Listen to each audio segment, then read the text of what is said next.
Hello there, dear Odooers. At Stealthywood Inc., we sell pieces of furniture of high quality that have some mystery to them as well. The many secret mechanisms hidden in them are built to last, but nothing says it better than a good extended warranty. Therefore, we decided to offer a 10-year extended warranty for our hidden bookcase door system for only $350. That's what a deferred revenue is. A prepayment from a customer making us in debt of a product yet to deliver or service to render. However, with the same logic that we used for our assets in another video, we don't want to record 10 years of service on one date. To get accurate reports, we have to account for the service once we have rendered it, even if our customers paid everything in advance. So to have our revenue recorded correctly, Odoo spreads the amount over multiple entries that are automatically created periodically. So let's check this out in Stealthywood's database. All right, so here I am on my database, specifically on the accounting module. So let's go straight to configuration settings. And once we're on the settings page, we're going to scroll down to the automated entries section, which we have right here. And we want to be sure we have the deferred revenues management option activated, which I do. If you need to, go ahead and select this option and be sure you click on save before moving forward. All right, now let's go to configuration. And then we're going to go to deferred revenue models and create one. Okay, so let's click on the create button. And the first thing we're going to need to do is add a name, of course. So let's call this extended warranty 10 years. Okay, and then we're going to add some accounts. All right, so the first account is the revenue account. So I'm going to go ahead and add one that I already created. Okay, so I'm just going to add the code here.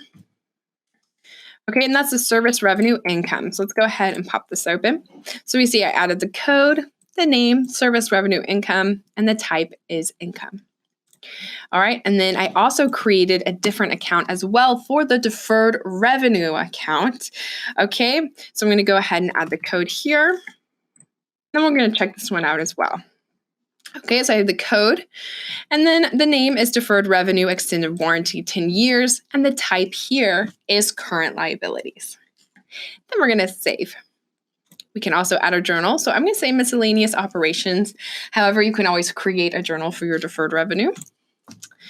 Okay, and then we're going to go to the right here and change the number of recognitions. Okay, so I'm going to change this from 5 to 10. All right, you can always change this from years to months. In this case, years is good. I'm also going to check this option right here, the parata temporis. Okay, and then we can save. So once we have created this deferred revenue model, we're going to go to configuration, chart of accounts, and we're going to go to one of those accounts that I created. So the deferred revenue extended warranty, 10 years. We're going to edit. Once we do that, we're going to go down to the create deferred revenue section and click on create and validate.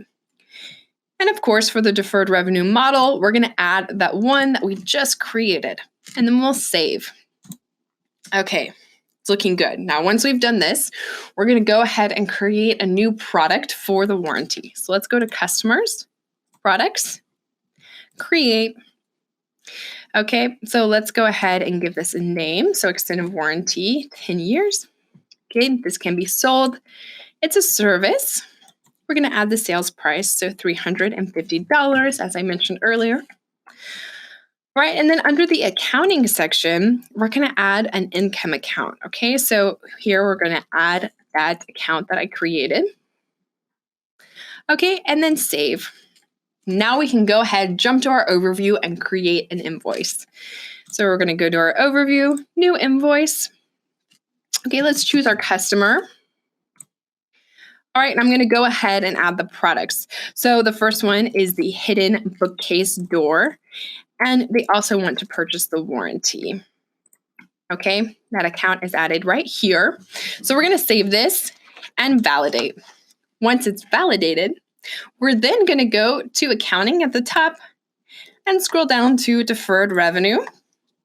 Okay, and then we can go ahead and check out this entry that was automatically created by Odoo once we created the invoice, or once we validated the invoice.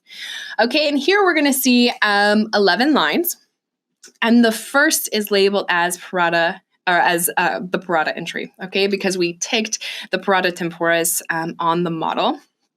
Okay, and so with this, the amount for 1 year is separated in two.